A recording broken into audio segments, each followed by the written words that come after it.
is where you come for instant post-game reaction. Oh, hell yeah. This is Dubs OT. Can't wait. With John Dickinson. Hey, JD, what you up to, sugar? Long time no talk to. On KNBR 104.5 and 680. Streaming live at KNBR.com and on the KNBR app. Edwards for three. Of course. Anthony Edwards can't miss. He's got 14 in the quarter, and he just pushed the lead to 12 for Minnesota, trying to go up 3-1 in the series.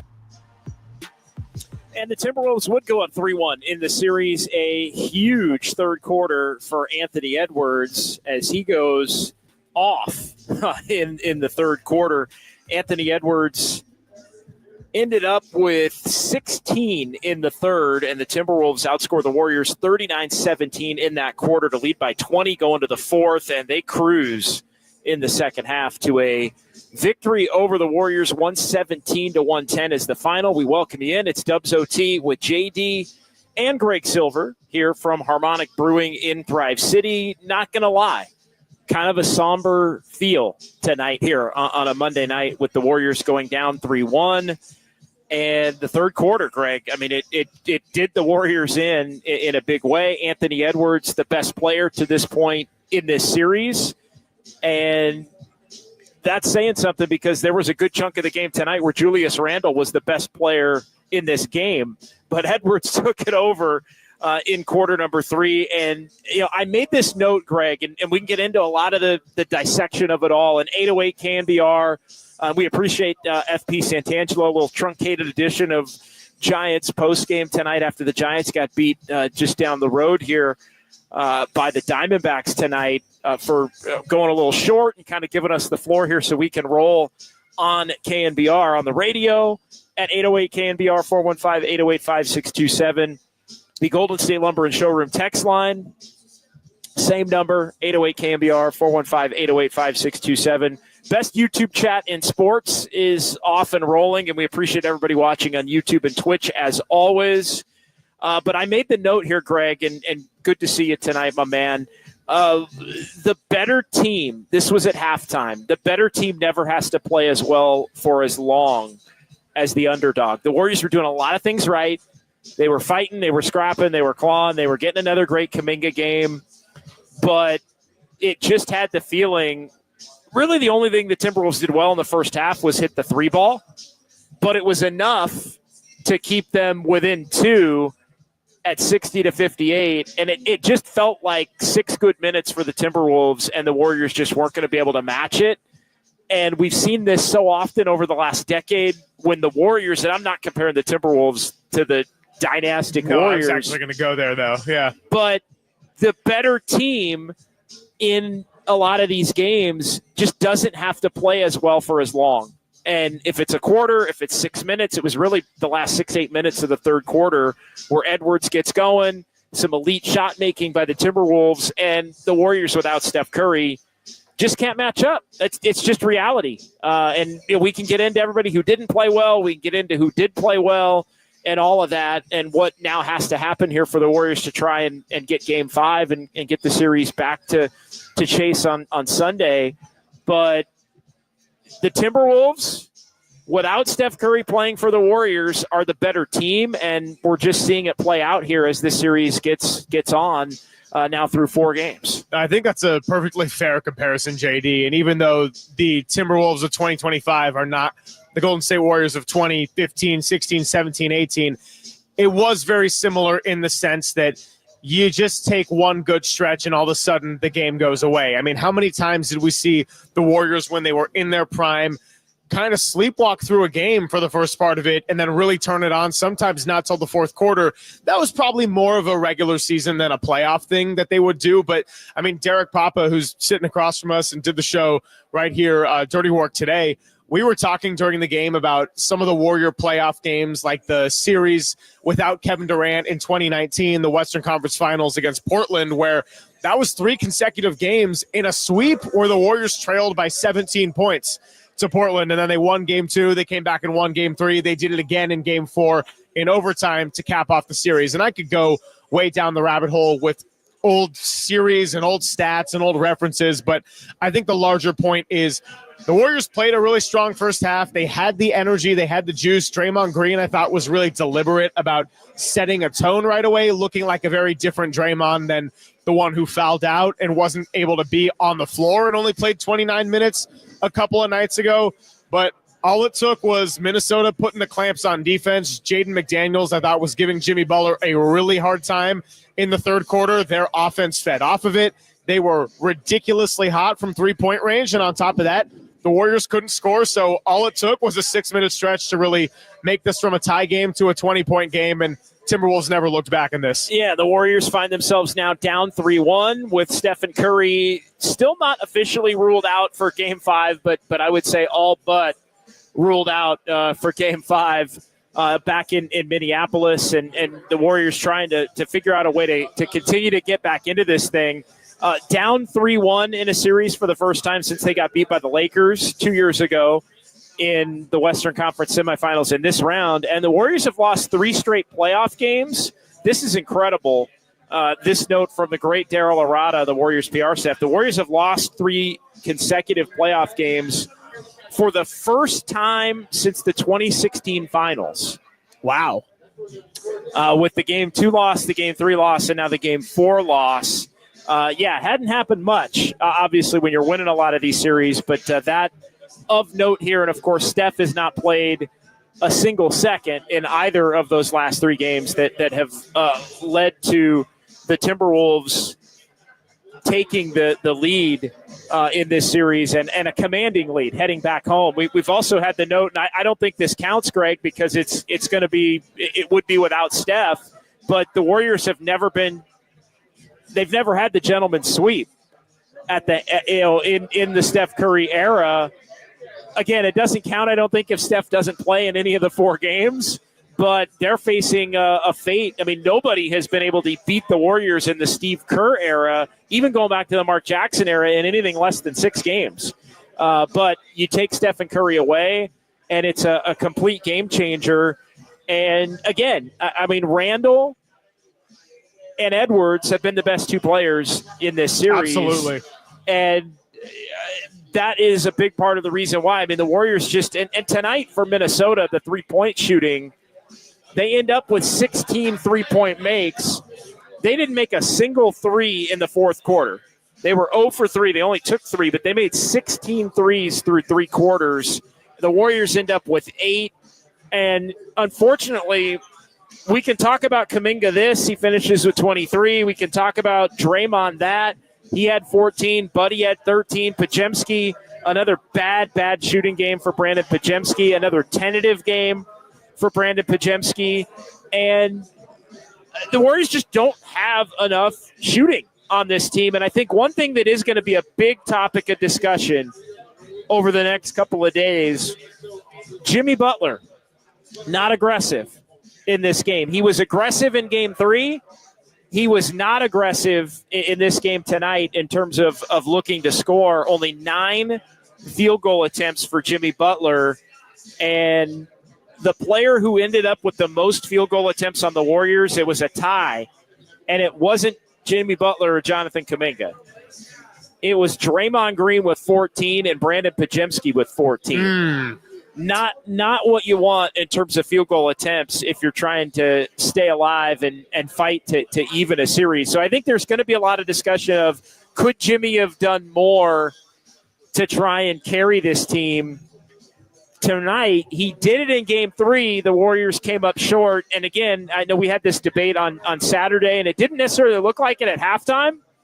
But Saturday truly wound up being the Warriors' best chance to even this thing up and get a game in San Francisco. Yeah, well, since this chat loves revisionist history so much, if we're going to take it back to Saturday, that's exactly the thought I had when it was getting out of hand in the third quarter. I was like, okay, halftime, I was giving the Warriors a lot of credit for the way that they rose to the occasion in terms of coming out with energy. They weren't playing with their food, so to speak. I know we don't like using that term too loosely around on the show. I'm going to say this. I'm actually going to say I'm going to use play with the food. Okay. And Warrior fans are not going to like it, but it's reality at this point.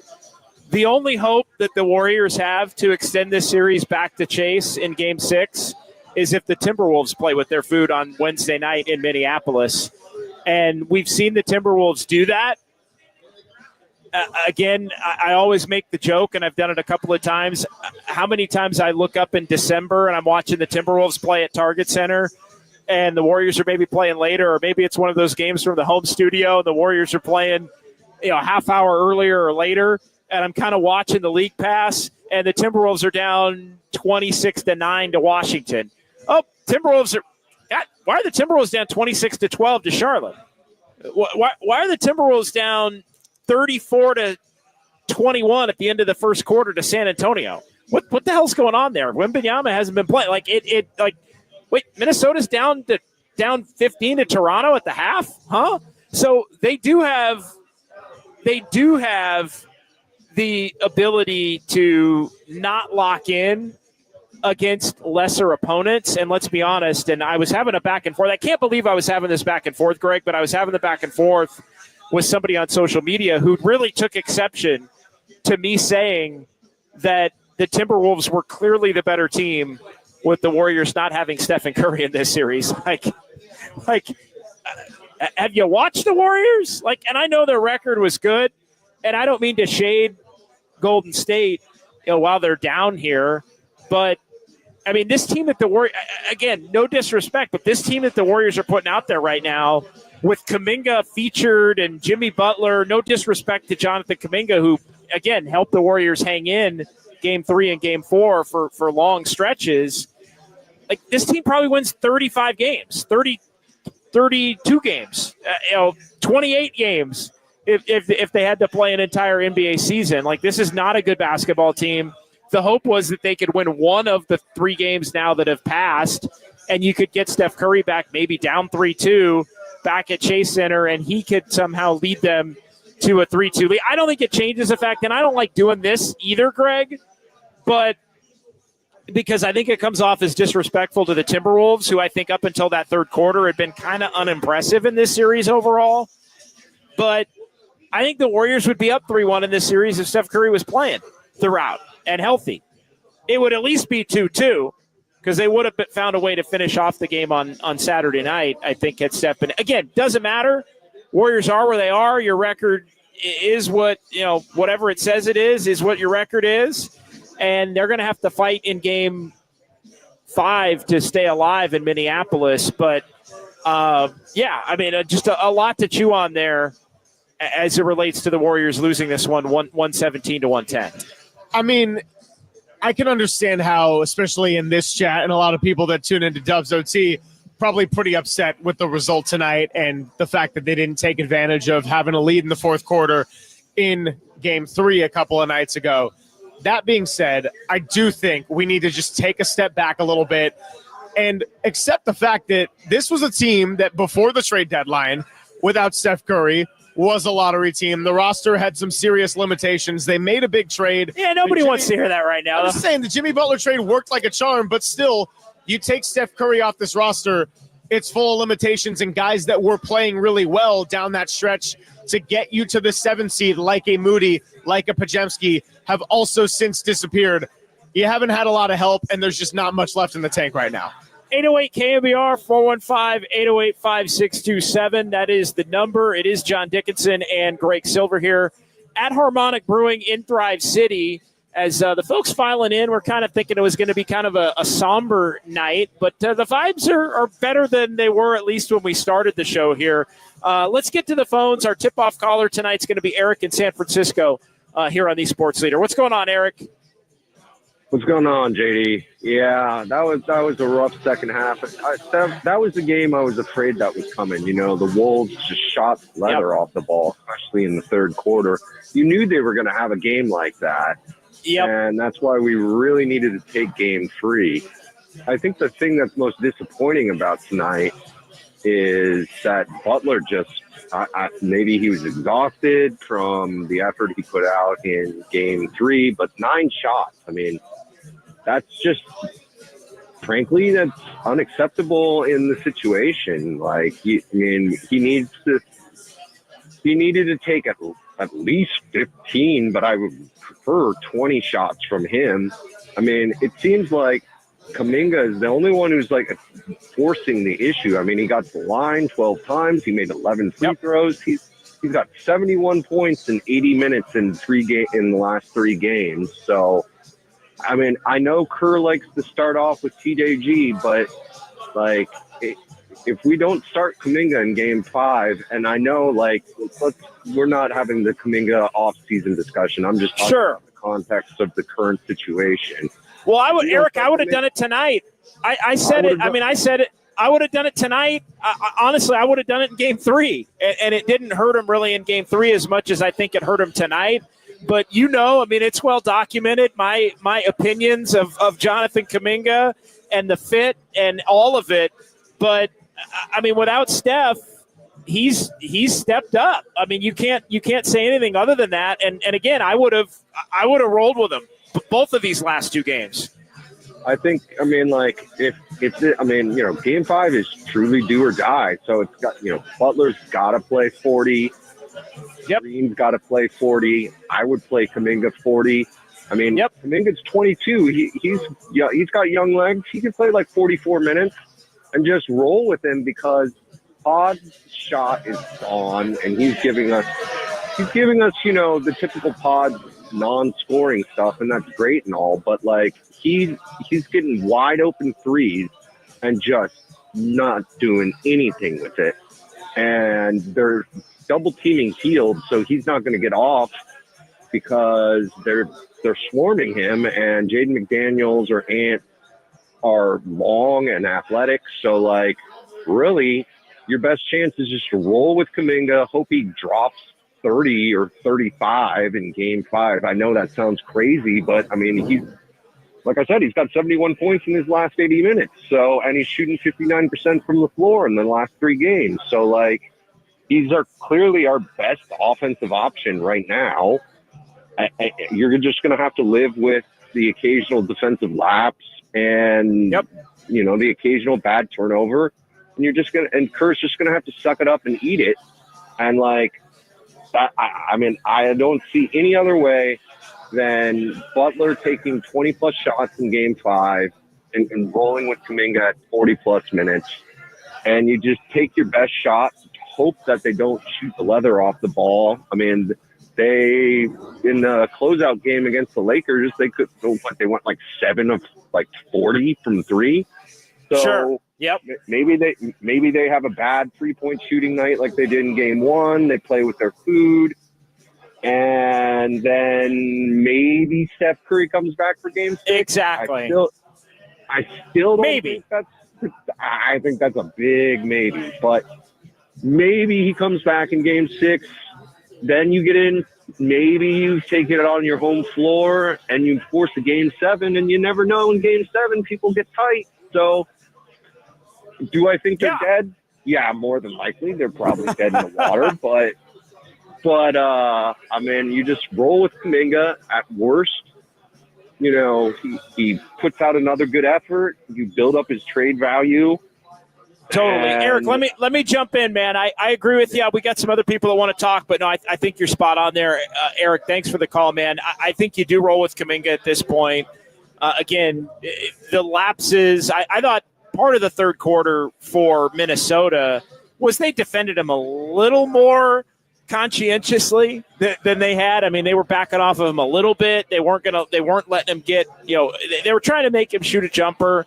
They were trying to make him, play the pull-up game a little bit, trying to back off of him a little. They forced him into a miss and a turnover. And again, but that, when you look at the way that Minnesota was shooting the ball and then Ant gets going, and it wound up being, I mean, we're talking about 2-3 possessions. It's nothing major, but that was enough to flip what was basically a tie game as you look at the key juncture of this game. I mean, it was 66-66, and then it was 68-68, and it turned into 95-75 and then 97-77 in a blink. I mean, 31-11 finished to the quarter in favor of the Timberwolves after it was tied at 66.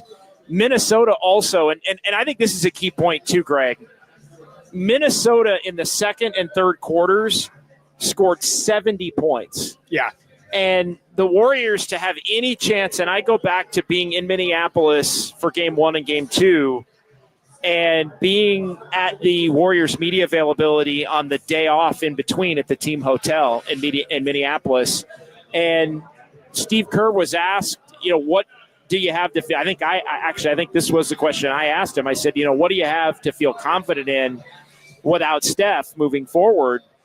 And he said the defense. He said, we've been the number one defense in the league since the Jimmy Butler trade. We feel like we can defend at a high enough level to keep us in the series. And I think when you look at the 62 points in the second half of Game 3 and the 70 points in the middle 2 quarters, second and third quarter of this game, that just isn't – we can talk about offense, and we're going to talk about offense a lot because there's a lot of bad offense on the Warriors without Steph. But the defense has not been at the level that it needs to be to give them a chance because they are so challenged offensively. Oh, no question about it. I mean, look at the one game they were able to win this series, which was largely without Steph. And, yeah, Steph gave you a little bit of a boost, but you ended up being a +1 without him. And you held the Timberwolves to 88 points. And you kind of replicated a lot of that effort there in Game 3, but the Timberwolves got going late. And we had Anthony Edwards finish with 36. Julius Randle went for the triple-double, and they end up with 102. That was almost enough, but the Warriors – with a couple of late threes, I guess they ended up getting to 97. The bottom line is the formula, and this kind of went for the Rockets series too, and I don't know if you remember Draymond and Steph kind of pointing up at the scoreboard at the very end of that game, and Steph revealed after the game in Game 7 in Houston that he said, we thought if we could hold them under 90, that'd be our recipe to winning, and that was with Steph Curry against the Houston team. So now it was kind of the hold under 90, maybe it can get 95 kind of thing to go and win games in this series. When you score 70 over the course of 2 quarters, and it really just unraveled. I actually saved your tweet where you said it was tied at 66, and from there it went 31-11. Jaden McDaniels put on the clamps. The Timberwolves defense led into their offense, and you said they had 16 threes through 3 quarters. I mean, it felt like they were over 50%.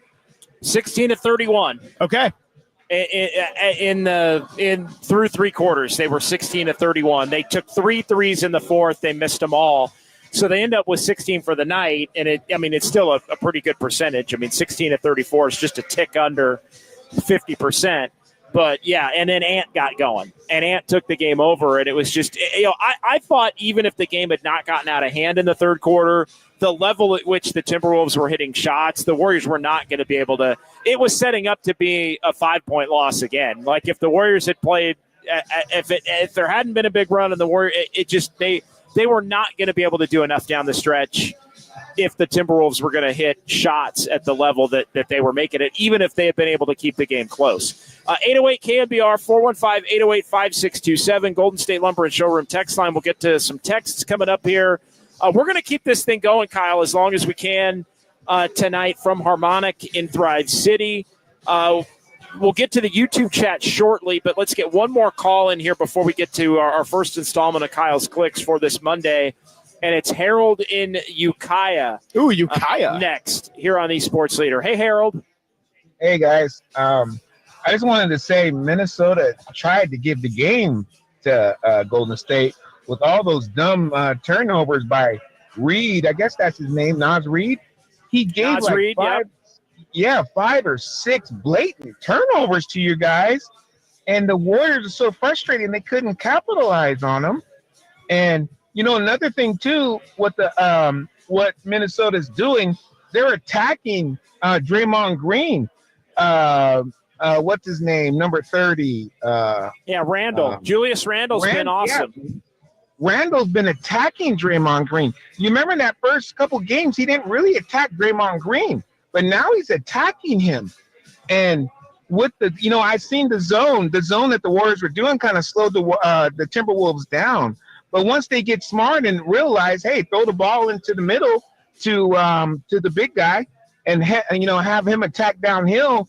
I mean, there's ways and it's a scary thing. There's ways for Minnesota to get better of attacking Golden State. That's the scary thing if they get smart. No, they're the most talented team, and in this series without Steph playing. And look, Minnesota isn't always a high IQ team. That's a fair thing to bring up. But yeah, Randall's been tremendous. And to the point where the Warriors switched it up tonight, they put Draymond on Gobert at times, at least at the start. They put TJD on Randall early in this one, and so they shifted it around tonight. Thanks for the call. Good call. The zone did work for a little bit, but again, you get it to the middle, you kick it out to the wing. I mean, Steve Kerr's been asked this a bunch of different times. How long can you truly play zone in an NBA game before a team can figure it out and start to get really good shots? And the answer is not for long. And again, with Minnesota shooting it the way they were, the zone had some first half impact, but once teams start hitting shots, it's kind of night-night for any kind of zone defense. Yeah, and I mean, even with how hard of a time the Rockets zone was giving the Warriors, you saw how the Warriors were able to execute at a really high level in Game 7. And a lot of that was Steph Curry and the way that he just controlled the game, facilitated, didn't turn the ball over. But to your point, the NBA is such a high level that zone defenses typically don't work. And if they do work, it isn't for that much of an extended period, which is why it's so hard to pull it out in a series. All right, 808 KNBR 415-808-5627. We got a couple of phone lines open. We'll get to the Golden State Lumber and Showroom text line, but let's get to Kyle's clicks here. It's the best YouTube chat in sports. Warriors lose this one by 7, and the Timberwolves have a 3-1 lead going back to Minnesota with Game 5 to be played on Wednesday night at Target Center. Gene McIntyre, our buddy Gene from Houston. The game was set. The game to get was Saturday. Once that failed, it's a wrap. I wouldn't even bring Steph back Wednesday. It's not worth it. I did want to pass on the quote that I saw, and this via Mark Spears post-game. Draymond, this is a quote from Draymond Green. "We're not going to Superman this thing. I'm sure if he can, he will." That was Draymond Green on Stephen Curry possibly playing in Game 5. So that's going to be a topic and already has been a topic here over the course of the postgame. Look, I don't think Steph's playing in Game 5. I don't think it would be smart for Steph to play in Game 5. I know Steph's going to want to play in Game 5 to try to keep the Warriors season alive. I know he has been doing some things behind the scenes more than people think. He's been doing things to try and test it out. But again, I just think the potential for a catastrophic injury is just, I'll say it, it's not worth the risk because I mean, is Steph going to be able to play 3 games? Because can he play 1 game? Maybe. Probably not, to be honest, if it's Game 5. But you have to ask yourself, can he play 3 games? And then case scenario, can he play games after that? Totally. And so, I mean, I think the answer is see if you can get Game 5 on the road, and you probably can't. Let's just be honest, unless the Timberwolves really lay an egg and you play great and you get a lot of the things that, maybe you have a 15-3 game and Kuminga scores 25 again and Jimmy Butler's more aggressive. I think that's the one thing that is really going to be talked about a lot in the next 2 days is the fact that Jimmy Butler only took 9 shots in this game. He was a minus 30, by the way. He was the worst plus-minus on the floor in this game. And look, this was one of those games where basically everybody in the Timberwolves, all the Timberwolves starters, and they only play 8, but everybody among the Timberwolves starters was a plus. All of the Warriors starters were a big minus. And even Kuminga, by the way, was a minus 13 for scoring 23 points. The only group for the Dubs was that last group that kind of made it more cosmetically close at 117 to 110 with Moody and Guy Santos, Quentin Post, Knox, and Pat Spencer. Once Steve basically gave up and waved the white flag, that group shaved what was basically a 20-point game, 18-point game down to 7 in the final 3-4 minutes. That felt like it took about 2 hours, but it ended up cosmetically making things better. But, yeah, Jimmy tonight, minus 30. When do you ever see Jimmy Butler minus 30? Yikes. That stunned me. I would have guessed about minus 15, minus 20, maybe even with the run. Draymond minus 18, TJD minus 18, Kuminga minus 13. So it was really everybody that played a lot. Was there a plus? Looney was a plus 3. Looney was a plus 3. Key was not. Among the guys who played a lot. Yeah, then the garbage lineup. Among the guys who played in the regular rotation, Looney was the only one plus 3. Yep, gotcha. He was the only one. Everybody else was a minus. GP, I mean, I thought a key sequence in the first half was GP2 with the 2 missed layups, and then he gets an offensive interference on his third tip-in as he finally tips it back in. I mean, that 1 for 5 for GP2, and then that led to 5 points going the other way. It was really a 9-point swing going the other way there. Draymond had a turnover mixed in there. That was a part of the second quarter, which the Warriors – I think the Warriors won the first quarter 28-27. They won the second quarter 32-31, but honestly, they were up 2, and that wasn't good enough. They needed to be up 8 to 10 to 12. And again, even if they had been up 8 to 10 to 12, they might have still ended up losing the game by 5. But they just were not – they did not make the most of the things that they did well, and a big part of that was that defense in the first half, and the defense, I thought, in the – Well, let's be real. Quarter. They were up by 2 at halftime, also in large part because they had a late push to even get there. They were down by a good chunk there late second quarter, and then they had a nice little run to even get a lead at all. I keep rambling. Let's get to the chat. Digum117. And Curry has been playing since the Olympics, too. So just don't risk that. Yeah, I don't think it's worth risking it. This team's got a shot if they can make some moves in the offseason. And look, we're going to have time maybe on Wednesday night for Minneapolis to talk about the offseason. I know we're going to have a Just Dubs, a 2-hour edition on Saturday, win or lose, whether the Warriors are still alive and getting ready for Game 6, or if the season ends on Wednesday, we're going to have Just Dubs 10 to noon here on KNBR. That'll be kind of the off-season special if the Warriors do wind up losing. But I don't want this. Jimmy Butler's coming back. Steph's coming back. And look, I mean, I don't want to spend too much time on this, but I mean, get ready for I was kind of fearing the last 2-3 games was going to get us into this asinine debate about Jonathan Kuminga for the next 2 months. Like, do you keep him or not? That's for another radio station. We're not going to do that. But the real thing is that's for the imbeciles that aren't here to do. But the reality is the Giannis conversation. I mean, with the exit meetings and what Shams had to say, Derek Pop is going to find me, by the way, for that. He's going to find me for being so. Yeah. Anyway, the Giannis thing is going to be the thing for the next month and a half. Yes. And look, that's a whole can of worms.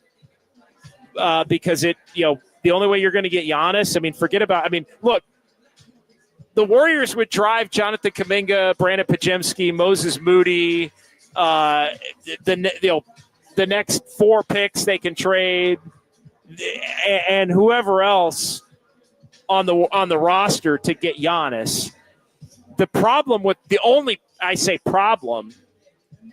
question becomes, do you trade Draymond Green for Giannis? Do you trade Jimmy Butler maybe for Giannis? That's the question. Because you one of those two would have to go in an attempt to make that happen. In addition to Kuminga and Moody and Pajemski, again, I've started the Giannis alarm. Again, I like that conversation more than I like the other conversation that's going to be for a bunch of imbeciles down the dial. But what do you think? I will say I haven't done my Giannis offseason homework, or really much offseason homework at all for that matter, because wanted to see what was going to happen tonight, wanted to see if Steph Curry was going to be able to come back in the series at all. That being said, just off the top of the dome, I think about teams that are much more in a having just rebuilt or have a bright future kind of phase and have a lot of assets to work with, rather than the Warriors who were trying to give it one last push. And they were able to actually get a deal done at the deadline to get Jimmy Butler, which saved their season. The whole drill there. I just think about an OKC Thunder team. I think about Houston. I think about the San Antonio Spurs and teams that could probably have a lot more to offer both in terms of the present, but also future picks that a Milwaukee would take if they're going to commit to a full-blown rebuild. I'm not sure that Moses Moody, Brandon Podziemski, a 35-year-old Draymond Green, and some picks is even enough to move the dial in that regard. It may not be compared to Houston or San Antonio now even. I think who's got a lot, and San Antonio got the number 2 pick in this year's draft tonight. The lottery went down. I know that's another topic we don't necessarily need to get into tonight, but when you look at it, I mean, this is, as Mickey D points out in the chat, so many teams have more to offer than the Warriors can. And again, I think it's more about the future picks and the post-Steph picks that would be, I mean, we're talking 3-4 picks in addition to basically gutting the roster, not named Steph and Jimmy. So tonight, I guess, is not the night for that question, but it did come up with Giannis and the reporting on Giannis being more open to being available. So that is a storyline that is not going to go away, whether we want it to or not here over the course of the next 2 months. Continuing on here in the chat, let's go. JD, why do I think most teams without their stars are better than the Warriors without theirs? Like the Wolves without Ant would still crush this team. I don't know about that. They might win the series, but it's interesting when Ant went down in game 2 and then ultimately came back, there was a thought, like, you know, if Ant ended up missing the rest of the series, I would still give the Timberwolves a slight edge, but I think the Warriors had major action if Ant had gone down. Look, teams without their stars are not winning playoff series. Like, let's just be honest. Jason Tatum got hurt tonight, and we wish Jason Tatum the best. Awful-looking injury. We don't have official word. I know a lot of people are speculating Achilles for Jason Tatum. Yeah, that was rough. But Donovan Mitchell went down. Yeah, Donovan Mitchell. I mean, the Cavs have had 3 guys out. Tatum's going to be out. Denver has had their guys in the playoffs, but if they lost somebody, like if they lost Jokic, or Murray, even none of these teams are winning playoff series. The Warriors winning playoff series without Steph was an embarrassment of a joke of how great they were compared to the rest of the league. I mean, and again, a lot of it was either the 73-9 team. Thank you, Doc. Or the KD team.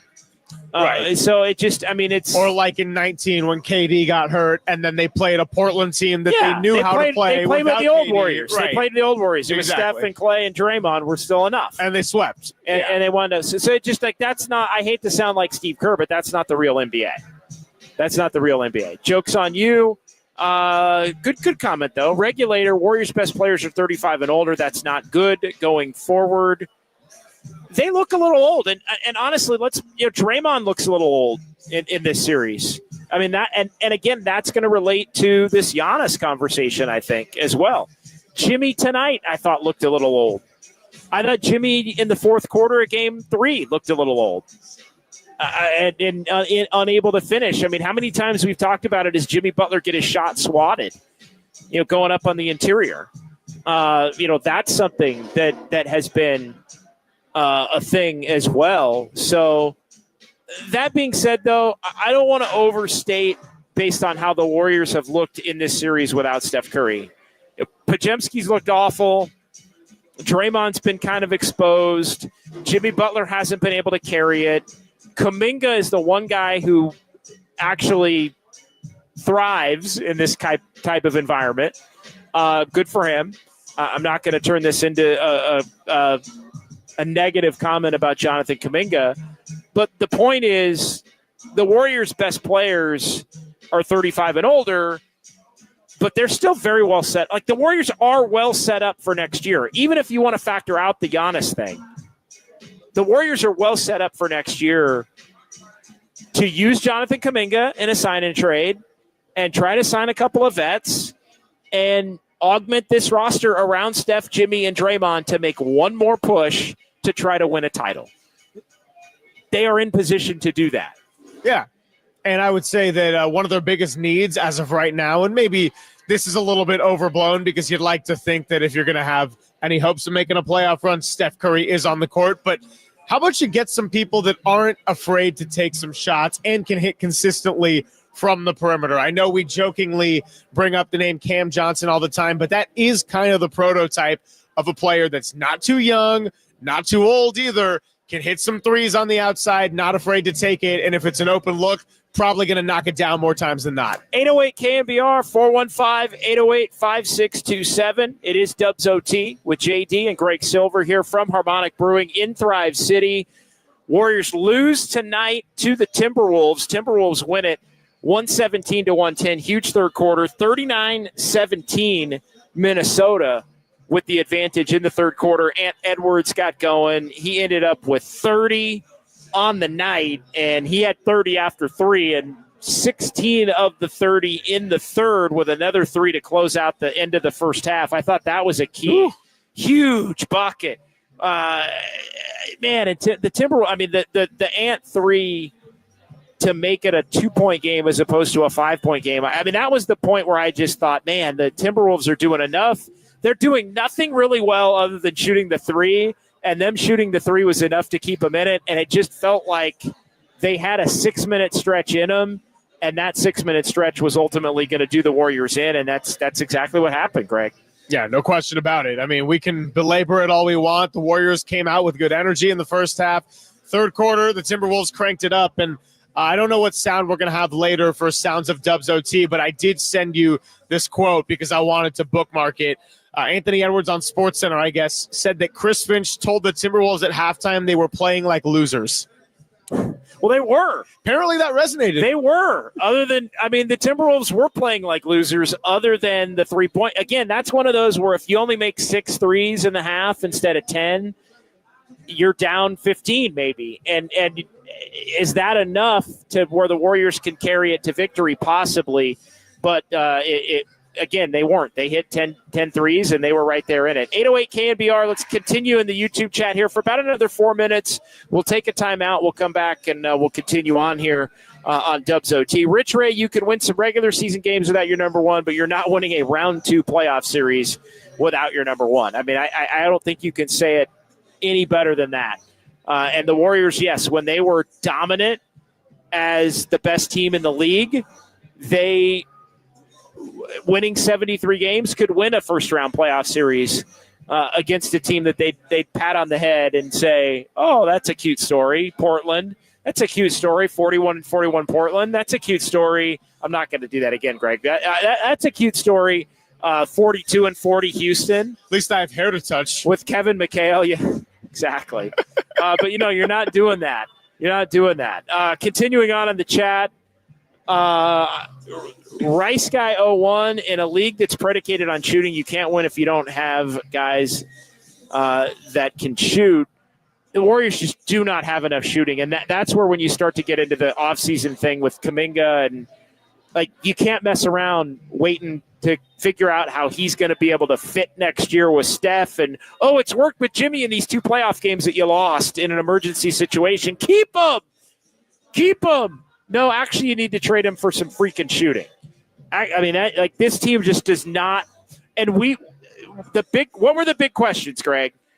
Pods, Moody, the others. Could the others make enough shots? And you know what? What Buddy Hield has come up with, and as well as he played in the Houston series, tip your cap to him. Helped him win Game 1 of the series in Minneapolis, but. Buddy Hield can't be the best, the second best shooter. But your second best shooter on the team can't be Buddy Hield. It has to be somebody that's more capable of playing more minutes. They just do not have enough shooting and skill up and down the roster. And, by the way, that's the kind of thing that gets you through the regular season and allows you to win more games in December, January, and February when maybe some of your 35-plus vets need to take some nights off. Yeah, no kidding about it. And, I mean, here's the other thing. They need shooting. They also need some finishing inside. And as much as we can go up and down with and the wings big men, and guards. Yes. Wings and guards that can finish. Wings inside. and guards that can finish. And if we look at the big men, I love me Looney, not the greatest finisher inside. Quentin Post is Quentin perimeter, not a great finisher inside. Trace Jackson-Davis has had his moments, but sometimes his hands inside, not that great, and also struggles to finish around the rim. So we could talk about the height, the 7 foot, the 6'11". Bottom line is they need wings, guards, or a big man that can finish inside because their layup percentage all year has stunk. 650, remember when we could put a team out at halftime? Just saying. Yeah, the better team typically has the ability to do that. And again, I hate to say it. I know Warrior fans don't want to hear it, but it isn't some crazy take. The Timberwolves, with the Warriors not having Steph Curry, are the better team in this series. 7-6-3 quickly, and we'll get more chats. It's a lot to ask to come back from a hamstring strain in a week. Add that he's 37, and it's really an easy injury to aggravate. I don't think there's any chance of him coming back in this series. Again, we'll see about Game 6. I think it was always going to be mostly about Game 6 if the Warriors could get it to that point. And now we're becoming increasingly closer to the Warriors, unfortunately for them, not being able to get to that point where they can push it to a Game 6 and see if they can, get Stephen Curry back with a chance to still win the series. All right, he's Greg Silver. I'm John Dickinson. Kyle Haar in our San Francisco studios. Let's take a timeout. 808 KNBR. If you want to jump in on the phone lines, 415-808-5627. More chats coming back on the other side. And then we got Sounds of Dubs OT and some fun with numbers. But, again, nothing really fun about this one if you're a Warrior fan. They trail the series 3-1. They lose tonight at Chase to the Timberwolves 117-110. And we are talking about it. It's the best Dubs coverage in the Bay. It's KNBR 104.5 and 680, the sports leader.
live from downtown. Hurry, way downtown. Bang! Bang! This is Dubs OT with John Dickinson on the sports leader, streaming live at KNBR.com and on the KNBR app.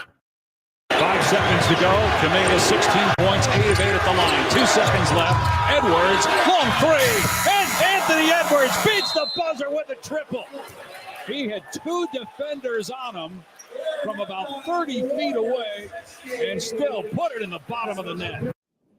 Yeah, huge bucket there from Anthony Edwards to close the first half, 60-58 at that point in favor of the Warriors, but it probably should have been more and wasn't. And then the Warriors get blitzed in quarter number 3, 39-17, Timberwolves in the third. They're up 20 going to the fourth.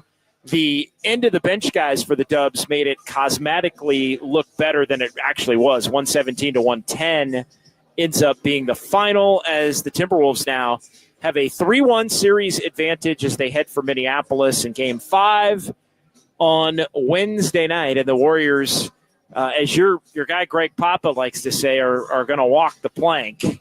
Just a matter of, are they going to fall over and into the water on Wednesday into Lake Minnetonka? Well, he also did say they might not go back to Minnesota after Game 1, and I'm thinking, the Warriors won Game 1, correct? Wait, what?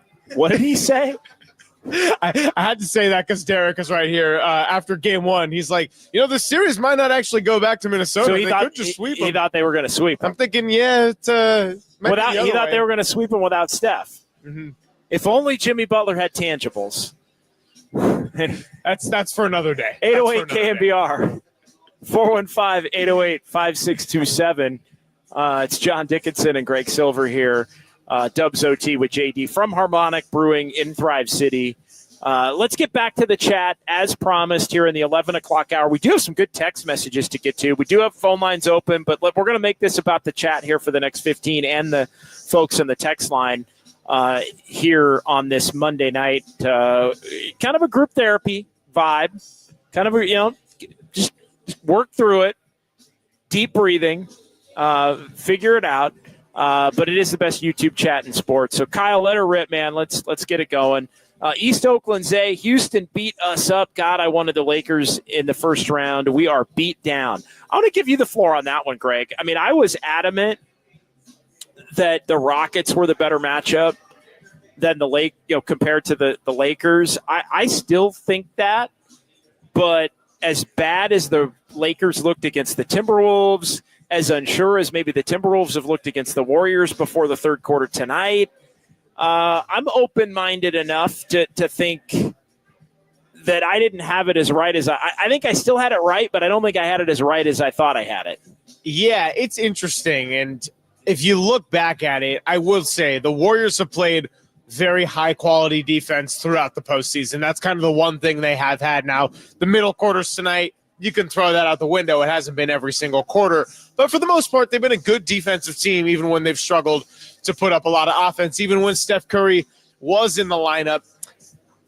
The way that they've defended and the way that the Lakers really struggled to defend, and how J.J. Redick was so against going into his bench and wanted to ride out the starters, makes me think that the Warriors could have wore down the Lakers over a series. That said, it's also an entirely different nature of a matchup, and that it would have been kind of old versus old. And I hate to be the person to just sound like I won't hop off LeBron, but given all the battles that Steph, Draymond, Steve Kerr have had with a LeBron James in the postseason, there's a mental aspect to trying to take down a LeBron James team 4 times that is really, really draining as well. So I do think that Houston taking it out of the Warriors, there's a lot of truth to it. I don't know how a Lakers series would have gone. I'm kind of with you.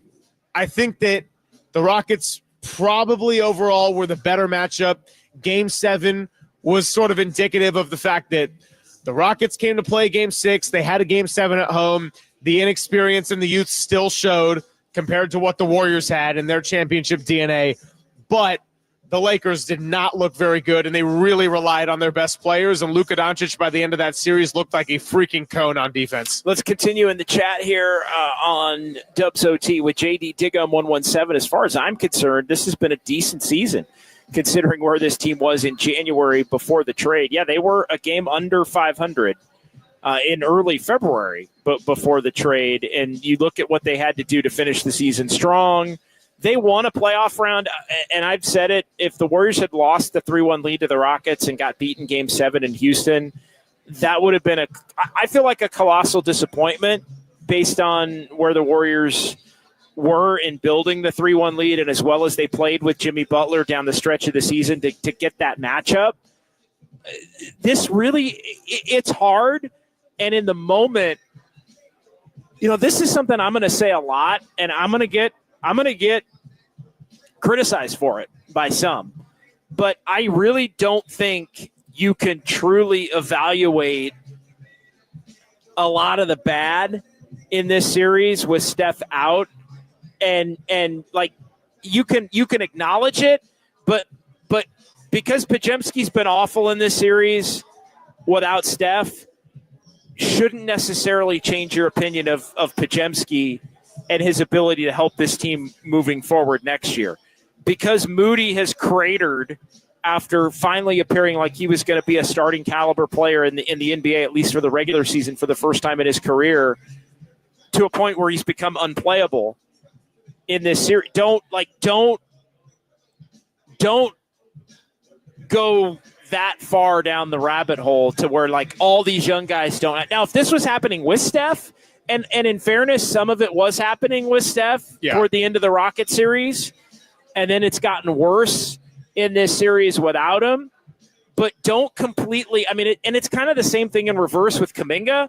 Like, Kuminga would not be playing this well. Kuminga wouldn't be playing at all if Steph Curry was playing, or maybe a few minutes a half. Like, you don't get to just take the best of Steph Curry and you look at the way Kuminga's played the last 3 games and just it doesn't become cumulative where it's like, oh my God, Kuminga would have been scoring 25 and Steph and Jimmy, and like this team would have won the title. Like, it doesn't work that way because Kuminga needs the freedom to be able to play the way that he's played without Steph to be able to be successful in scoring, and then you get some of the other aspects of his game that pop up there.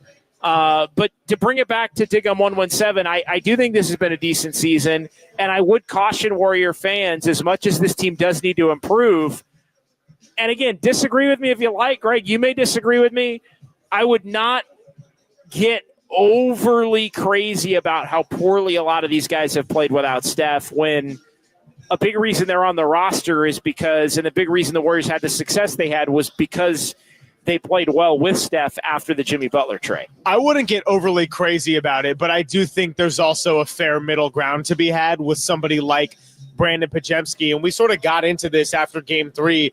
It's fair to ask the question, if you want to make a deep playoff run, what's your insurance plan for a Brandon Podziemski? I know we sort of use the hypothetical of like if DeAnthony Melton hadn't gotten hurt, maybe he would have been that starting 2 guard alongside Steph.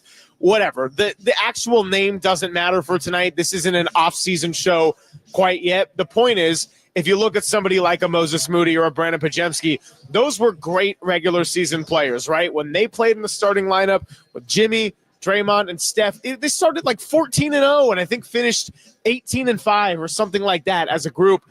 It's also fair to say it's enough of a sample size in the playoffs to where they were either unplayable in the case of a Quentin Post, a Moses Moody, or so rough, but you still had to play them because you didn't have any other options to turn to, like a Brandon Podziemski. I think you can look at filling around the margins, and I know Bay Area fans hate that word, so that sounded very Farhan-Zaidi of me, so I'm going to actually just... Yeah, don't do that. Yeah, I'm going to retract that statement, but just say to fill out some of those extra role players that can work with the Steph. Doesn't mean that somebody like a Brandon Podziemski has to be off the team, but I think it's fair to say that this stage has not suited him well in this first time around, and maybe you got to have a plan for him to not be your starting 2-guard, backup point guard at the same time alongside Steph if you want to go conference finals and deeper. 2 quick ones. Golden State Lumber and Showroom text line 650. This from Jay. You can't win in the NBA if you don't have the guys who can shoot. I think that's well said. The other one was 831. When you depend on Draymond Green to make your threes, you're going to lose. I think that's also, and again, Draymond hit Did he hit a couple? It felt like he hit a couple. Okay, hit 2 for 6 for Draymond. And the Warriors were really trying to get the pace going tonight. They were trying to play faster. They were trying to get out in transition. They were trying to get some easier buckets tonight. I thought especially early, but gosh, the first quarter, and they ended up with 28, but the first quarter, Greg, it just felt like they were working, even though they were playing faster, felt like they were working so hard to get shots. Let's be honest, they were making their threes at a clip that probably was not going to be sustainable and ended up not being sustainable. Draymond Green hit 2 right off the bat, and let's just say if he's taking a 3 in the second half, it's not a sight that Warriors fans want to see. 808 KNBR, 415-808-5627. More in the YouTube chat. It's the best YouTube chat in sports. Robert Brown, if they didn't get Butler, they wouldn't have even gotten to the second round. No chance. If they wouldn't have gotten Butler, I don't want to say this tonight, but if they wouldn't have gotten Butler, they might have ended up like where Dallas was. I'll say it. They would have been fighting for the 10 seed with Phoenix. Had they gotten in, they probably would have lost to Clay and AD. Well, my joke, and this is not – Kyle, this is not nice. Shame on me. And I've been telling some Kings fan friends tonight that if they had just won the play-in game against Dallas, they would have had Dallas's slot in the lottery tonight. Oh, sorry. Oh, sorry. As the chat was saying before we made the Jimmy Butler trade, poop for Coop. Well, they would have been in that conversation, and you look at where Dallas ended up. My goodness. I mean, they didn't make the playoffs, but they won a play-in game, and I don't know what they had the third, fourth worst odds. I mean, they had 18 chances out of 1,000. And their number hit. 1.8%, correct. Yeah, there were 18 balls or 18 combinations of numbers, basically. And we thought the NHL lottery was insane with the 3.5% Islanders getting the first pick. It's not exactly this way. Yeah, JC Mack, we would have gotten the number 1 pick.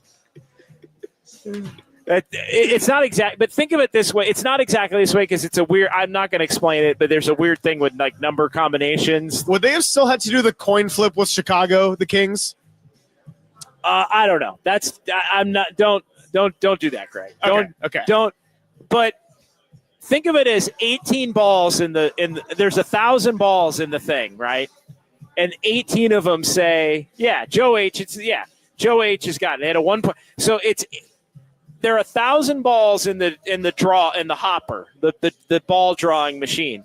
18 of them said Dallas out of 1,000, and one of them hit.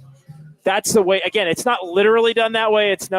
They draw numbers and then they go to this like board. It's really nerdy the way they do it. What does it say about me that I would actually like to one time in my career, my life, cover the lottery where I actually get to be in the room when they draw the balls? Well, you might have a few chances in the post-Curry edition of the Warriors. I don't know. I've always kind of like it fascinates me. Like, because everybody thinks it's rigged, and it really, I don't think was rigged because there were actual people in the room that witnessed it, like media and team employees that witnessed it. So as much as we all think it was rigged, Enrique Rivera, from finals appearance to lottery winner, it's fixed. Enrique, I can't argue. Even though I just made the argument, I can't argue with it. Andis Brown, you can tell in the third quarter after missing shots and having a large stretch of bad offense, the Warriors just got too deflated to recover. So right on the money, Andis. And we've heard Steve Kerr say this about the Warriors. They would get deflated. They would get dejected. This was pre-Jimmy Butler. They would miss a couple shots. They'd have a couple bad plays. The opposition would hit a couple shots, you get deflated, and it's all bad. So yeah, that I did think happened I feel like this happens in every series but that was the moment where it felt like the Warriors realized they aren't going to be good enough to win this series. I think that's fair. I think we witnessed in the third quarter that, Andis, that stretch you are specifically talking about. We witnessed the Warriors not accepting necessarily, but it was like we ain't good enough. And I think everybody at Chase Center kind of felt it. I think we were all on press row kind of kind of feeling it a little bit. I mean, the life got sucked out of the building real quick. And it was a lit crowd. It was a great crowd. It was absolutely a great crowd. Robert Brown, is JD heading to Minnesota still? LOL. Yeah, I think. Yeah. We'll see if my boarding. Let's not open that can of worms. Robert, we'll see if the boarding pass still dings tomorrow. Well, here was the question. Vic G. Well, no. All right, we'll get to. All right, here. Well, here's the question. I don't want to get off on another tangent, but do I want to get off on another tangent? Do I do the 12:30 flight or do I do the 5:55 a.m. flight and then go to Lake Minnetonka? Whatever can get you on our show. No, I'm kidding. Good question. Well, I'm going to be on the show Wednesday. Oh, yeah. I'm Papa Wednesday. You are Papa so you Wednesday. have me Wednesday. But I don't know. Let's take Greg. Do I get some sleep in the bay in my own bed? Let's quick poll. Insta poll here. Dubs OT. I have my answer. Do I get some sleep in the bay and take the 12:30 flight where I get in? I got a quick change in Denver either way. Same thing. I got a quick layover in Denver either way. Do I do the 12:30 where I get to Minneapolis at like 7 Minneapolis time, or do I do the 5:55 a.m. where I can get to Minneapolis by like 1 and I can basically hang out at Lake Minnetonka tomorrow and have a nice lunch and go, the weather's good. What do I do? What do I do? Greg, go, quick. You take the 12:30 flight. I was talking to a couple of media members today. I know a few people are on that flight. Ron Krojcik is looking gassed. Love him so much, but he's like, man, if they got to go back to Game 7, I don't know. That's a lot. Ron, Marcus I want Thompson. all Game 7s. Let me tell you something. I want 4. You know what would be a dream? I'm gonna say 28 game championship. Give me. I want. You can clip this for social. My dream. It's not going to happen this year. Give me 7 games. Give me 4 Game 7s. Give me 4. Give me Game 7. Game 7. Game 7. Game 7, and all on the road too. Give me 4 away Game 7s. This would have been the year for it too. 7 seed. Give me 4 3-trip series. Big trade deadline acquisition. You're a lower seed. Got a chance to make a run. Man, that hamstring really robbed JD of the road aspect of that. At least. Give me. I love Game 7s. Give me all Game 7s. Vic G. Go ahead, Kyle. Jump in. JD, I think you need to clear your mind. So I'm going to vote for you sleep in and take that 12:30 flight. Both of you guys are saying sleep in, and I'm like leaning toward 5:55. I'm up. All right, let's be honest. I'm on the 12:30 right now, but I might switch to the 5:55. I might. We'll see. Let's see how we're feeling tonight here as we close up shop. All right, we'll get to some Insta poll. I'm also sympathizing for Tim, who's doing a sleepover at the studio. We love Tim. Is Tim going to hop on, or has he already got the air mattress out? Yeah, he'll hop on, probably in his pajamas. Vic G. It's not just shooting, JD. They can't create offensively. This is a tremendous point, and it must be. It must be mentioned. They struggle with rotations and overhelp on drives. They definitely need another creator or two. They need more shooting, but they need at least one, if not. 2 might be too much to ask, but I feel like they need one more guard. I think they need one more guard creator. I think they have Steph. I think Pajemski can be the glue guy as long as if he doesn't go in the Giannis trade. The hypothetical Giannis trade. Now that we're going to be doing nothing but talking about Giannis trades for the next 2 months. Jimmy's the wing creator.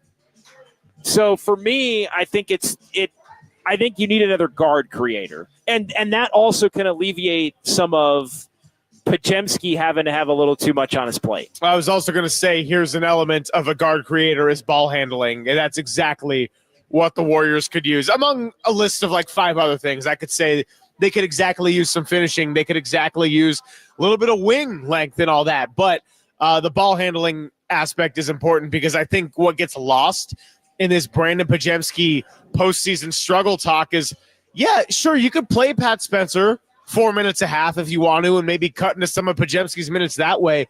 The bottom line is, without Steph, how much ball handling do you really have? The answer is you got Draymond Green, you got Jimmy Butler in the set of a half court playing some ISO ball, but really it's Podziemski as kind of your backup point guard now turned primary ball handler. Yeah, absolutely. Let's continue on in the chat. Good stuff there from Greg Silver. 808 KNBR if you want to jump in on the phones. We're moving here at Harmonic. I think we are going to get this thing going a little bit beyond 11:30 here. Drew Butler, Pods and Moody giving them almost nothing on offense has come at the worst time. How much of that do you think is they were already going down a bad road and it's just been exasperated by Steph's injury? Correct. You said it. I didn't. Yeah. I didn't trust myself to say that word at this hour. So say that again. Exasperated. Man, you are a linguist. I did not trust myself to say that. Yeah, it's been made worse by not having Steph, obviously, in this series. I feel like I like Podziemski more on this roster. If you don't have to start him, but he can start. It's kind of the same thing with Moody. I mean, I hate to bring it back to where we were a couple of nights ago, and I definitely don't want to make this an off-season show tonight. But if you could get DeAnthony Melton, that means a healthy DeAnthony Melton, which means you don't have to start Pods all the time if he's struggling, because that's been a big part of this series, and even the last series to a certain extent. Podziemski's been so bad, but the Warriors have not had anybody else to go to. And I said it the other night, I'm screaming at people who are frustrated. They're like, JD, Podziemski not playing.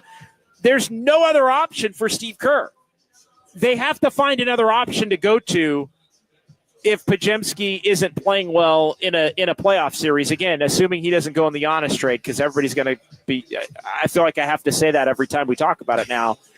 But so Podziemski is your one of your ball handlers. If you could get a Melton and you could get a shooter like Cam Johnson at the wing position, again, I hate to keep coming back to that, then Moody could be a bench player. Then Podziemski could be a starter that maybe if you have a Melton healthy and he isn't playing well in a playoff series, you have somebody to go to. Again, maybe it's not Melton. Maybe it's somebody. Maybe it's Quentin Grimes. Maybe it's somebody else. But the reality is you need another big man. But all of those things are you have to protect yourself against your weaknesses. It doesn't mean Podziemski can't be on the team. It doesn't mean Podziemski stinks. It doesn't mean Moody can't be on the team. It doesn't mean Moody stinks. Right. Like there's an appropriate middle ground with this discussion. But you need more options. Exactly. Steve has no options other than Podziemski. And again, I mean, what have been the options with Moody? I mean, it's been more Kuminga, but more Kuminga only works because Steph's out. Right. So more Kuminga would not be working if Steph wasn't out. And let's just be real about it for a second. The likelihood of Jonathan Kuminga being on the Warriors next year is a lot slimmer than more likely. Continuing on in the chat, let's do about 2-3 more minutes. We'll take a timeout. We'll get our sounds at Dubs OT at the other side and more Kyle's clicks. GT65, I agree the Dubs would win this series, but to go further, they would have needed something from their bench. 2 timelines doesn't work at all.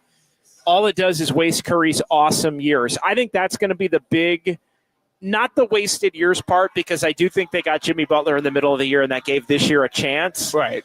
And the injury, I think, negated it more than maybe anything when it's all said and done. But the unfortunate part of this thing, Greg, you're not going to know if you lose Game 5 what could have been in this series had Stephen Curry been healthy. And that is a year gone. Fair or unfair? Again, I don't think it's a year gone. The Warriors wasted it. I really don't. Now, if they don't make the Jimmy Butler trade,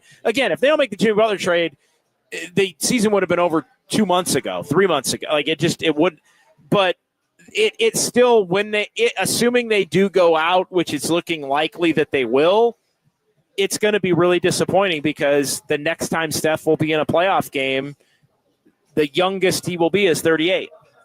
Yeah. No, I mean, and it makes you think that the Warriors have had a lot of good injury luck over the course of winning 4 championships in 8 years. They also had some tough ones, particularly the 2 finals they lost. Steph Curry played through a sprained MCL in the playoffs. Then you had the back-to-backs of Kevin Durant, rupturing his Achilles, Klay Thompson tearing his ACL. I think if Klay stays healthy, and even if KD gets injured, I think there's at least a Game 7 in Toronto. Now, what would have happened? Who's to say, right? We're not going to do that whole hypothetical game. It's a big part of the playoffs. So I guess I didn't know your quote the other night about the playoffs comes down to the playables. Oh, yeah. A lot of it. That's a long time, JD. Yeah. Ism. It's a long time JD-ism. A lot of it comes down to injury luck as well. And right now, did not go in favor for the Golden State Warriors and Steph Curry. When you take him out of this roster, if you took him out of the roster in 2018, that's one thing. You take him out in 2025, guess what? Even if Pajemski and Moody aren't cutting it and you have some other options, you're still going to be heavy underdogs in a second round. All right, 2 more here. Kyle's clicks. Rich Ray, I just realized we only have one player on the team that can shoot consistent threes, and he's got a bad wheel in street clothes. Steph Curry being the one. Again, Buddy, I think maybe is the other. Oh, wow, look at Derek Papa back in studio. They're hanging. Derek was just here, and now he's there. That is, it's a little trippy. Derek, I wish you would have come over to the camera on our side, and then that is just, yeah. Woo. I think Derek had the kiss everyone on the forehead challenge involved in the show. One more here before we take a timeout. Derek, great to see you. Continuing on here in the chat, Kyle. One more chat, Kyle. Digum117, Jimmy can't help players who can't shoot, and he's still hurt to me. I mean, that was a big topic of discussion post-game as well. Maybe we'll hear from Draymond. I know Draymond doesn't want to make excuses, but I think Jimmy may have been a little ill in addition to not feeling great as it relates to the fall from a couple of weeks ago, and that's something where he's clearly been banged up. And, again, I don't think you can only talk about the injury when it's convenient. We weren't really talking about the injury the other night when he had 33. Yeah. Although I do think it still exists. But in fairness, I think that was an injury where, it was 2 weeks ago, I guess 3 weeks ago tomorrow. And it was something that I think would have been a 2 to 3 week injury under some normal circumstances. I understand that at his age, Jimmy Butler is not the most explosive or quick player, and he plays a lot of his game based on strength and finishing inside and just, we always say he's not a shooter, he's a scorer. That said, he still does look like he's been impacted by the movement. Again, I don't think it's enough to call it a full-on excuse for what's been happening. Steph being out obviously turned the series in a whole different direction that really favored Minnesota as long as Anthony Edwards stayed in, which he did when he banged up his ankle a little bit. So, I think Jimmy Butler probably is impacted by it, but not to a degree where you can really say it's dictated his entire game. It's just a matter of pain tolerance, and I can't speak for him. All right, let's take a timeout. We'll come back. 808 KNBR, 415-808-5627. More in the chat. Fun with Numbers going to be a truncated edition there, and we'll get to the best of our Sounds of Dubs OT as the Warriors lose this one 117-110. We're live at Harmonic Brewing in Thrive City. Cheers to everyone still here at Harmonic. We got Mike and Grace closing up shop tonight here inside Thrive City. Eddie, the owner, was on hand earlier. We love this place. We hope it's not the last time.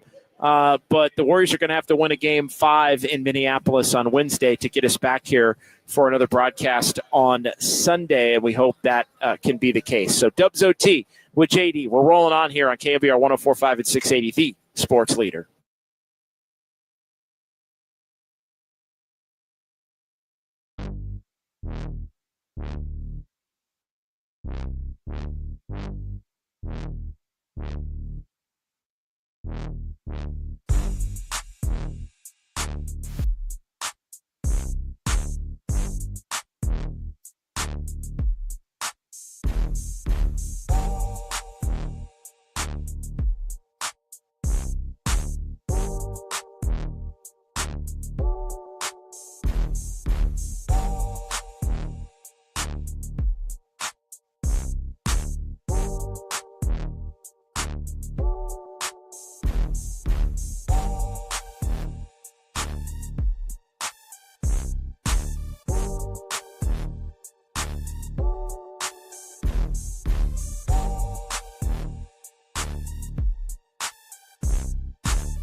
KNBR presents the sounds of Dubs OT. I can see the headline now. Kerr says Warriors better without Curry. No class, no ball. I want to get my joy back. I'm happy here,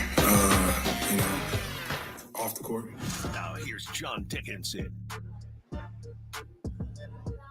All right, welcome back. Sounds of Dubs OT. I always say sometimes, and I don't like saying this, you can see by the smile on Greg Silver's face, sometimes the show off the air is actually better than the show on the air. The Bruce Gilberts and like the real, like they tell you never say that because you're like devaluing the show. But sometimes like the true people in the know, like I've had program director after program, like don't ever say that. It's also 11:30 at night on I Monday. think they both have a lot of value on the air and off the air. But yeah, Greg, I just sent you a paragraph about something we're not going to talk about on the air at all. And it just explains the whole thing. It explains the whole thing. So anyway, the Warriors lost to the Timberwolves. The Warriors lost to the Timberwolves 117-110. No, I'm good. I'm not going down that rabbit hole. I am not going down that rabbit hole. Sounds of Dubs OT. Let's get right to it here. And looks like we got 4 cuts here. We'll get a little Steve Kerr. We're going to hear Kyle. Help me out here. Are we going to hear from Anthony Edwards? Oh yeah, and then Draymond Green. Okay, we're gonna hear a couple from Ant. We're gonna hear a couple from Ant, and then one from Draymond post game. All right, so let's hear from Steve Kerr about the thing that I do think, from a Warriors standpoint, Greg, is going to be the number one topic of discussion for the next 2 days, which is Jimmy Butler's not only struggles but lack of aggression in Game 4 tonight. Here's the head coach.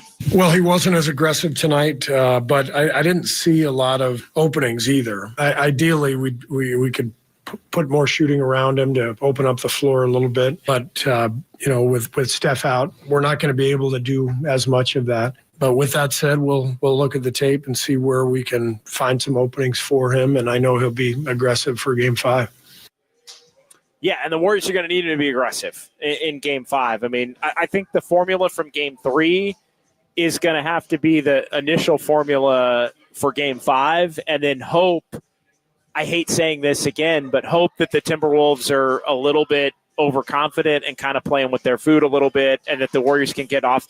They need to hope that this is one of those games that happens sometimes in late December, early January, where it's like, oh my gosh, why are the Timberwolves down 41-24, early in the second quarter? And then down the stretch, it winds up being a semi-close game that you still have a chance to win if Jimmy Butler and Draymond and Podziemski and Buddy Hield and Kuminga can potentially close it out. As promised, Greg, we do have a couple of Anthony Edwards clips here. And Anthony Edwards, he shot the 3-ball and has shot the 3-ball well in this series. He made 6 threes tonight. 6 for 11 from 3. It's been a big part of the improvement of his game this season. Anthony Edwards, who does he credit for the improved 3-point shot this season? I mean, it's the same every night, man. Let it fly. I work on it, man. Like I told Steph, I was working with him all summer, man. So big shout out, big credit to him, man. You know, so he influenced me to be able to shoot the ball really well. So I went back in the summer and started working on it once I left him, and I got better at it. So just let it fly. All right, so Anthony Edwards letting it fly, and Anthony Edwards admitting that Steph caused this because Ant was working out with Steph on his shooting in the offseason, and obviously the Olympic team and everything that comes on with that. But, yeah, is Steph to blame, 808 KNBR, for Anthony Edwards being able to – I'm kidding. Yes, but I would say it's his fault mostly, and then probably Brandon Pajemski and Moses Moody and Quentin Post or anyone else that's kind of tanked the series, but mostly Steph Curry. In all seriousness, it is kind of fascinating, and as a fan of basketball, I like seeing Anthony Edwards, the fact that the pre-draft workout process with Steve Kerr and Bob Myers and Joe Lacob motivated him and kicked him into another gear. I like the fact that being around Steph Curry at the Olympics motivated him to keep getting better. Now, maybe I don't like it on May 12th of 2025 in the middle of a playoff series, but at some point, you're going to need a new face of the league or faces of the league, and Anthony Edwards is awesome. I just wish he wasn't awesome right now. And it looks as if they're going to be in the conference finals for the second consecutive year. I would favor Oklahoma City over Minnesota, especially if Oklahoma City can survive Denver.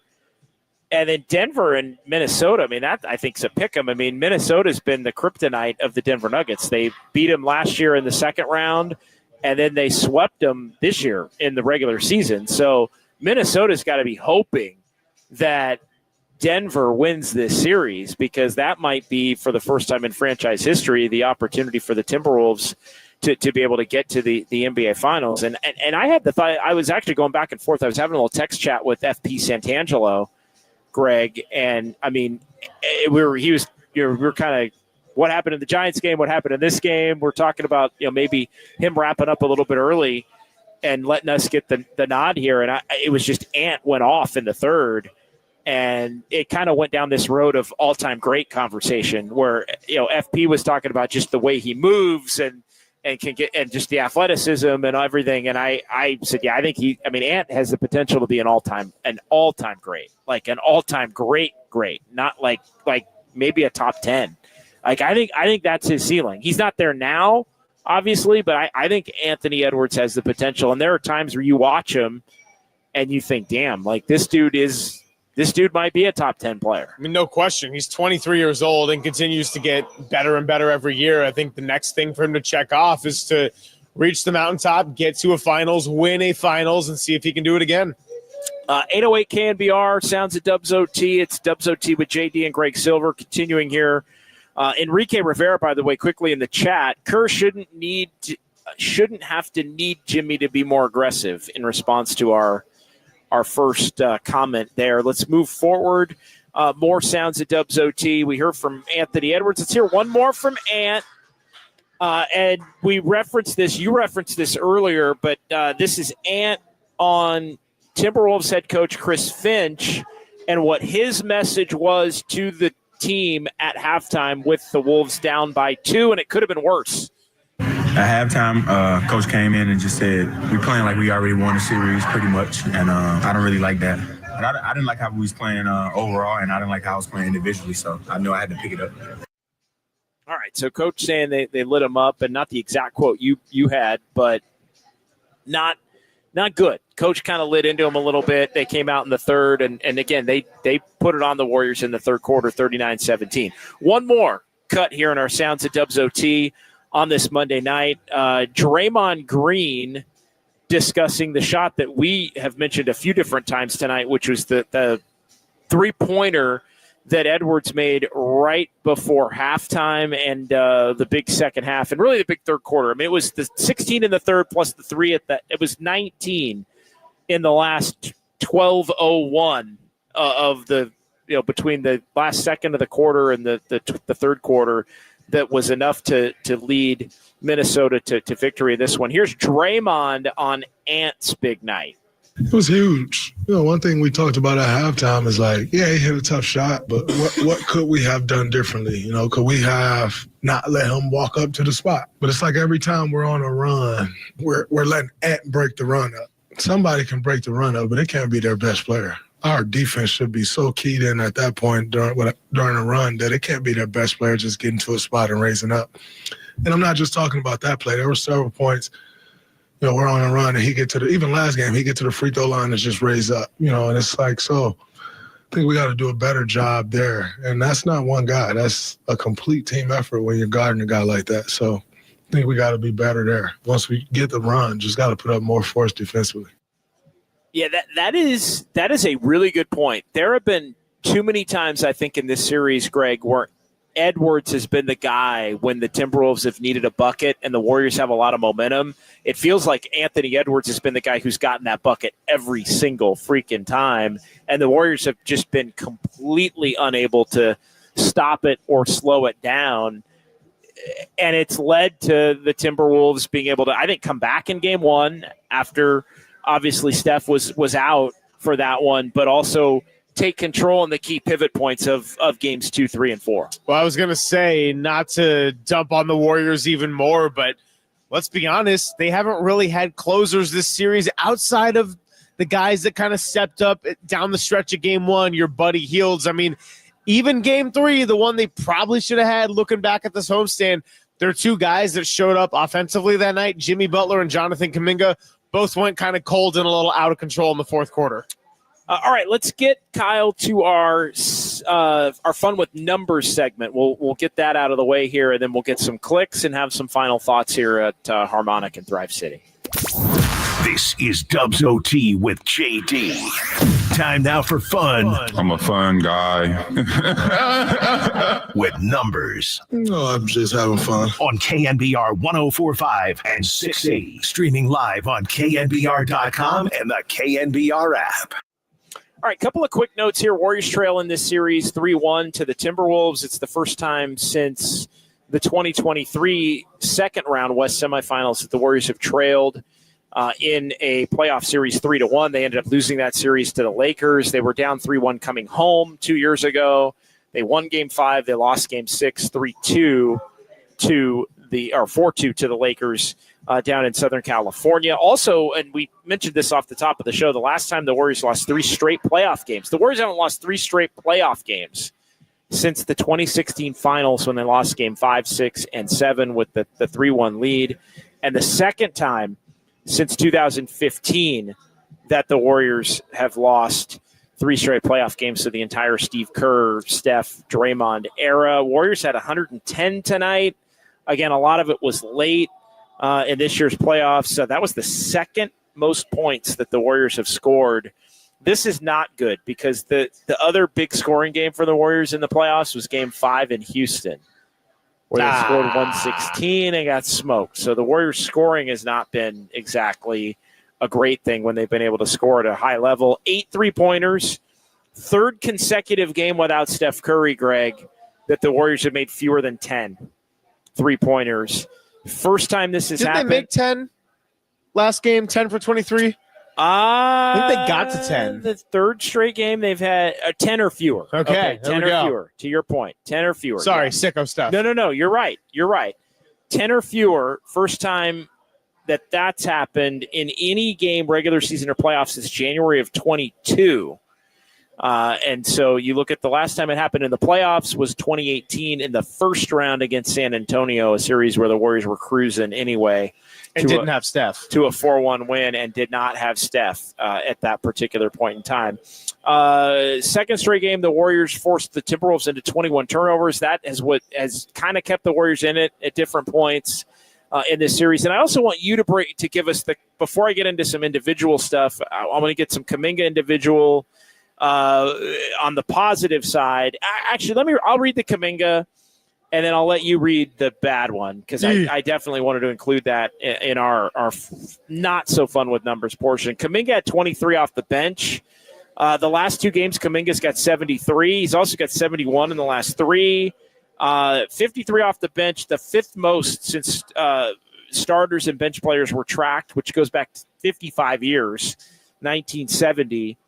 The last Warriors player to score as many points in 2 straight playoff games coming off the bench. You want to guess? Steph Curry. Steph Curry had 60 in the first round against Denver in 2022. Kuminga now 11 of 22 from the free throw line as well. And so, yeah, Kuminga's been awesome in terms of scoring off the bench. Let's get to the Podziemski note, and then we're going to call it a night here shortly after that. All right, so I understand this is going to be a mouthful here, but you can do it. The worst field goal percentage in a 4-game playoff span of a single series, second round or later of the last 50 years, by the way, with a minimum of 10 field goal attempts per game. At the top of the list, Brandon Podziemski, 9 of 40, 22.5%. In fact, fun fact, the next 2 on the list, so Brandon Podziemski's tied with Trevor Ariza back in 2018 in a series in which the Rockets ended up winning in 7. He was also 9 for 40 over a 4-game span.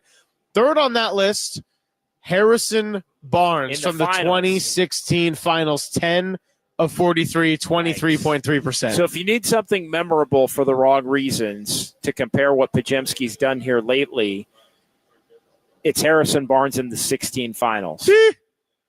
Yikes. All right, Rip Cougar BL. A couple here I want to mention. JD Pods, 4 for 24 last 2 games. Make sure to mention that. We're mentioning it. Pods has been awful. In fact, we're extending it 2 more games. And yes, and we're going even 2 more games, and it's even worse. And to think Pods was so damn off limits in trade talks. He wasn't off limits in trade talks as far as I was concerned. We'll say that. All right, we got about 3 minutes, Kyle, for our final installment of Kyle's Clicks here at Harmonic and Thrive City. And then we'll call it a night here. We'll reconvene from Minneapolis. I'm going to be with this guy. I'm going to be with Greg Silver, 10 to 11:45 on Wednesday from Lake Minnetonka. San Jose Jazz fan 6. My sources say Giannis had brunch with Steph in Menlo Park. I think it was actually a Zoom call. I think it was actually it wasn't a Zoom call. It was a Teams call. I think it was actually Teams. I think it was Microsoft Teams. Andis Brown, tell Giannis that tzatziki sauce in the Bay Area is undefeated. I love a good tzatziki sauce. Oh. Nothing better. That's with the cucumber, right? Like that's the the cucumber, the dill. Oh, I love the dill and the cucumber. I love that. Yeah, there's nothing better than this. I hope I'm saying it right. Tzatziki. Yeah. Read the Steve. Greg Silver would destroy at Scrabble. Minnetonka, Greg. Is that because I said exasperated? Fred Smoot, Minnetonka. Wait, no, never mind. Continue. Next one. Joe H. Superman with a kryptonite hammy. Yeah, unfortunately. That is going to be the thing that everybody's going to look back on. This series truly, unless the Warriors can pull off an all-timer, it ended in game 1 when Steph pulled up lame with the hammy. All right, let's get to our comment of the night. Now, and then Tim Webb. Time for the Dubs OT comment. No, come back.